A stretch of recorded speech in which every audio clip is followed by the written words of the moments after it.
आपका और हमारे साथ अब Motilal Oswal financial services forex and bullion analyst Gaurang Sumaya जुड़े हैं। गौरांग नमस्कार। और ये साल क्लियरली पांचवा ऐसा साल है जब हमने रुपए में गिरावट आते हुए देखी है, करीब 10.5% की गिरावट डॉलर के अगेंस्ट। और एक समय पर तो रुपए में इतनी गिरावट नहीं थी, लेकिन एज ऑफ नाउ अगर आप कंपेयर करें तो एशियन बास्केट में एक अंडर परफॉर्मर की तरह यहाँ पर फिलहाल रुपया है।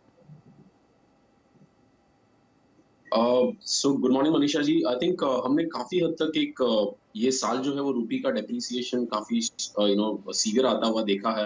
और हम एक्सपेक्ट कर रहे हैं कि आगे चलते हुए भी 2023 में भी प्रॉब्ली ये जो डेप्रिसिएशन है वो कंटिन्यू रह सकती है। काफी हद तक जो डॉलर की जो स्ट्रेंथ है उसने कंट्रीब्यूट किया है रूपी की वीकनेस में। और हम एक्सपेक्ट कर रहे हैं कि ये जो डॉलर की स्ट्रेंथ है because of the hawkish stance that most of the central banks are adopting to, वो काफी हद तक डॉलर की स्ट्रेंथ को कंट्रीब्यूट करेंगे। जो सारी ही करेंसीज, चाहे वो एशियन बास्केट की बात करें या डेवलप करेंसीज की बात करें, सभी को थोड़ा सा अंडर प्रेशर रख सकती है आगे चलते हुए। डॉलर इंडेक्स में भी हम देख रहे हैं कि वो एज एज 10450 104 के ऊपर अगर सस्टेन करता है तो बहुत ही शॉर्ट टर्म में हम 106 106.50 तक भी लेवल आते हुए देखेंगे, and that would put the rupee under pressure. Gaurang, हमने 83.27 तक का लो यहाँ पर ऑल टाइम लो बनते हुए देखा है। क्या उम्मीद है कहां तक गिर सकता है रुपया? बहुत ही अगर शॉर्ट टर्म में बात करूं तो आई थिंक 8320 का जो लेवल है वो आरबीआई काफी हद तक उसको सस्टेन कर रही है, यानी कि आरबीआई इंटरवेंशन के जरिए हम वो लेवल को थोड़ा सा सस्टेन होते हुए देख रहे हैं। बट ऐसे लग रहा है कि फिलहाल मोस्ट मोस्ट ग्लोबल मार्केट्स जो है वो शॉर्ट है या लिक्विडिटी बहुत कम है।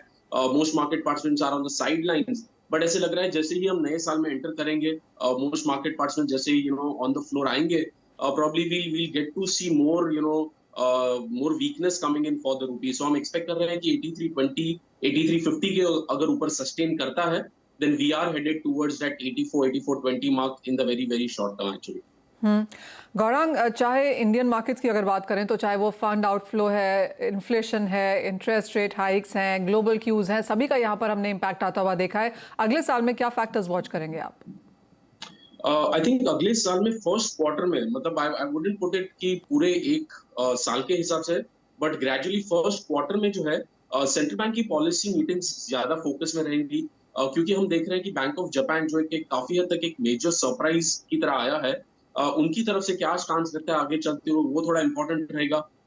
फेड की तरफ से भी हम देख रहे हैं कि अभी उन्होंने 50 बेसिस रेट हाइक किया है। सो अभी डिस्काउंटिंग ये हो रही है मार्केट में कि probably another couple of 50 basis rate hike हो सकती है।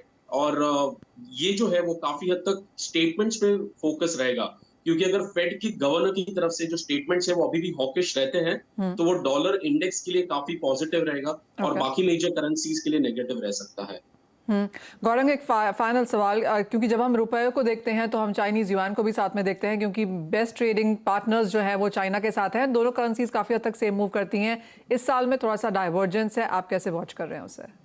आई थिंक युआन के लिए अभी फिलहाल इम्पोर्टेंट ये है कि ये जो कोविड रिलेटेड जो ईजिंग ऑफ जो हम देख रहे हैं उनकी तरफ से जो रिस्ट्रिक्शंस था, वो कितना आगे चलते हुए हम आते हुए देखेंगे। बिकॉज फिलहाल वो रिपोर्ट्स केसेस रिपोर्ट नहीं कर रहे हैं, एंड इफ आगे चलते हुए अगर थोड़ा सा भी ज्यादा ईजिंग करते हैं इकोनॉमी को ओपन अप करने के लिए, तो वो युआन के लिए पॉजिटिव रहेगा और हमारे लिए भी ऑब्वियसली वो एक पॉजिटिव रह सकता है। बट लाइक आई सेड कि पेस ऑफ डेप्रिसिएशन जो है रुपये के लिए वो कंटिन्यू रहेगी।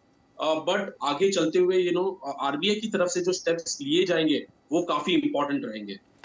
एब्सोल्युटली, यानी कि 5 साल की गिरावट के बाद छठे साल की शुरुआत भी यहाँ पर डेप्रिसिएशन के साथ ही रह सकती है। लेकिन बहुत कुछ है बाजार में वॉच करने के लिए। लेकिन as of now dollar strength और वीकनेस इन रुपी, ये एक जो पैटर्न है ये आगे जारी रह सकता है। गौरांग, एज ऑलवेज बहुत शुक्रिया साथ जुड़ने के लिए और रुपए पर वो लेवल्स हमारे दर्शकों के साथ शेयर करने के लिए। इसी के साथ रुकेंगे एक ब्रेक के लिए। जब लौटेंगे तो फुल फोकस यहाँ पर फिर से डालेंगे इक्विटी मार्केट्स की।